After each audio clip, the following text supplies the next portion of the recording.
What's up, guys? Reap Show here. Today we're going to be talking about the newly revealed artwork for the Nightmare on Elm Street 4K collection, both standard and the collector's edition. I just want to get this out of the way. It's been quite the saga waiting for this artwork here. First, having to pre-order this thing without knowing what it's going to look like, right?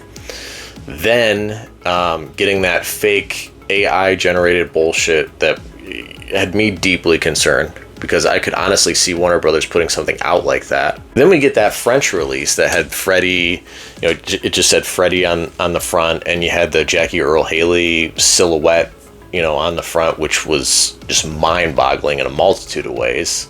I mean, first and foremost, Robert Englund is the franchise, okay? And secondly, that film's not even included in this collection. And lastly, to end this little mini rant, I mean, Nightmare on Elm Street physical media has been peaks and valleys, right? The early days, it was great with the VHS collection and the DVD box set, which I absolutely love, right? Then when you start to get in Blu-ray, you get that condensed collection that basically has it's condensed it down to like 4 discs. Like, not a single film has its own disc. And it's just pretty lackluster. I mean, that's fine for casual fans, but there was never anything for hardcore fans, like a collector's edition, right? It's interesting when you compare that collection that came out in 2014, there was another collection that came out in 2014 from another big horror franchise, that being Halloween, right? From Shout Factory. Now, those two collections are worlds apart, right? But yet, those franchises are so important to horror, and they're essentially part of what is quote unquote the big three in horror, right? And yet Nightmare physical media is just so lackluster, right? We've just been waiting for something to come out. They've just been from 2014 until basically last year when they put out the 40th anniversary for the original film.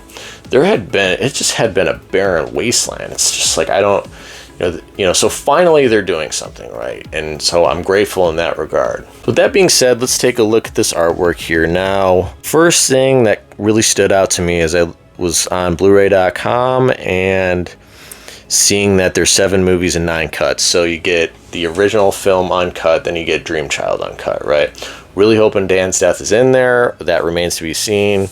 This is slated to come out September 23rd, 2025. Now, just kind of looking at the standard edition, first thing that pops out is just this artwork. I think it's pretty cool. I think that it could have been a lot worse, right?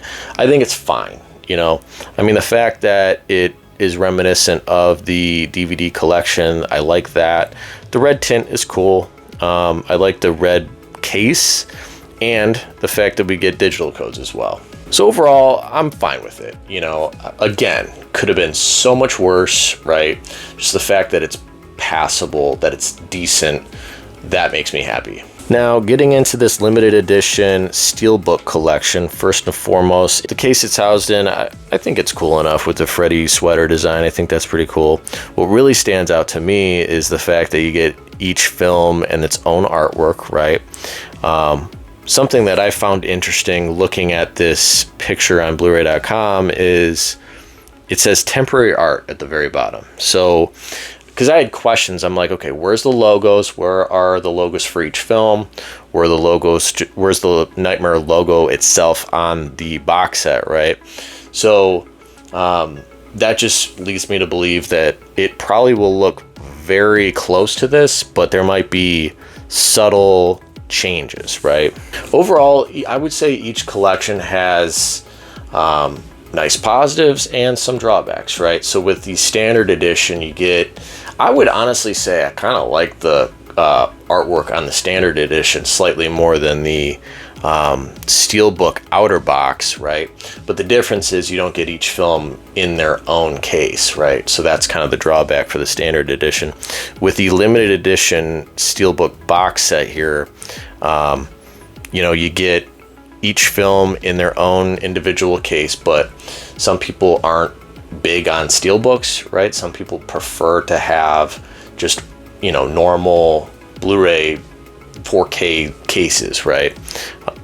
Personally, I like Steelbooks, but I can understand that complaint. Overall, we could have gotten a lot worse than this, right? I'm happy that it's just passable, but I understand if people are still pissed, because honestly, I get it, right? I'm just so like worn out with just being frustrated with Nightmare physical media that I'm just relieved to be able to have a worthy box set to be able to display on my shelf, right? Now, one thing I would say that's not necessarily related to this collection is I pre-ordered the Blockbuster box sets custom collection that he did for Nightmare on Elm Street, which is absolutely beautiful, right? Commissioned incredible artwork, so, you know, akin to the Friday the 13th collection that Shout Factory did. Absolutely incredible, right? But, you know, he had to basically cancel all the pre-orders, and from what I would gather, it clearly is from Warner Brothers. I mean, it's pretty obvious, which I find that to be pretty wild to me, because it's like, clearly those are all just outer boxes. True Nightmare fans are gonna buy the 4K set. They just want a nice display piece. So I don't understand like why they did that. I mean, you know, if it wasn't going to hurt their business, we're still going to buy your 4K collection, okay? But anyways, you know, overall, I'm happy enough with this collection. I think that, again, could have been much worse, could have been better, don't get me wrong, and I understand if people aren't huge on it, but I think overall people are pretty happy with it, and honestly, I'm just relieved that it's just solid. So what do you guys think? Do you like this artwork? What edition do you prefer? Let me know in the comments. That's it for now. Stay tuned for more. Peace, guys.